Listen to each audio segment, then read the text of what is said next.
chicken wings, fried chicken wings, salmon, mixed vegetables, kimchi, well, onions, garlic, spicy peppers, artichoke and peppers, and a little bit of drink.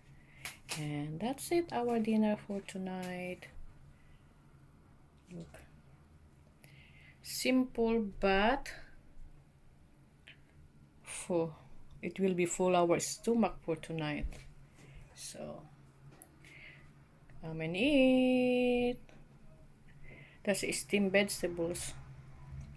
Trying to be healthy more. Thank you.